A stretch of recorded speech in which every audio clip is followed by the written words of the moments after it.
జై శ్రీరామ్. ఒక్కసారి వీళ్ళ వేషాలు చూడండి. వీళ్ళ వేషాలు ఇద్దరి ఒకసారి చూడండి. పోలీసు వాళ్ళు కూడా దయచేసి ఇట్లా చేయటం కూడా మంచిది కాదు. కేసీఆర్ని చూస్తే ఒక పక్క అభిమానం, దహేంద్రని చూస్తే అభిమానం ప్రజలు. కానీ ఇంత అరాచకాలు చూస్తుంటే నాకైతే ఏమన్నా చెప్పండి, నా కార్యకర్తలకు ఏం జవాబు చెప్పుకోవాలి, కార్యకర్తలకు నేను ఏం జవాబు చెప్తాను. పాపం తెగించి పనిచేసేది ఈ రోజు.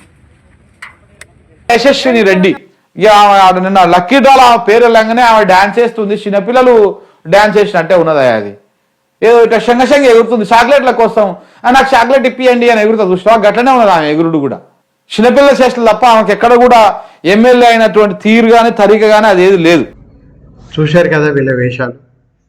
ఒకడో 50 ఏండ్ల రాజకీయం, 6 సార్లు ఎమ్మెల్యే, మినిస్టరు, ఓడిపోతే చిన్నపిల్లాడు కుక్క పెట్టుకొని ఏడిచినట్టు ఏడవడం. చిన్నపిల్లాడు ఏడిచినట్టు సిగ్గుండాలి ఏడ్చినందుకు కూడా. 70 ఏండ్ల ముసలోడు ఏడుస్తున్నాడు. ఇంకొకరు పేర్లు అక్కర్లే, MLA, present MLA Palakurthi. Lollipop దొరికితే పిల్లలకిస్తే ఎలా డ్యాన్సులు చేస్తారు?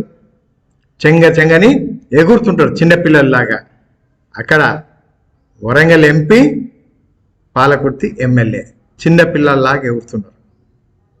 ఎక్కడికి పోతుంది రాజకీయం? ఏమవుతుంది రాజకీయం?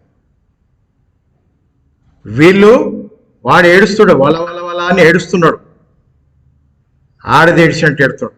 వీళ్ళు పిల్లల్లాగా ఎగురుతున్నారు. సీరియస్ లేదు.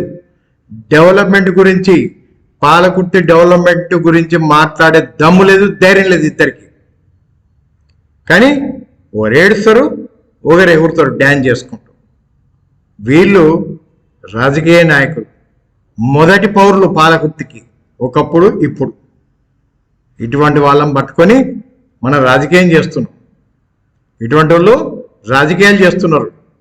సిగ్గుపడాలి వీళ్ళు, సిగ్గుపడాలి. యశస్విని, ఎర్రబెల్లి దయాకర్ సిగ్గుండాలి కనీసం. సీరియస్నెస్ లేదు వీళ్ళకు. పాలకుర్తి ప్రజలు ఒకసారి ఆలోచించండి. ఇటువంటి పనికిరాని చెత్తను మనం రాజకీయ నాయకులుగా మనం చూస్తున్నామంటే. భారత్ మాతకి జై, జై హింద్.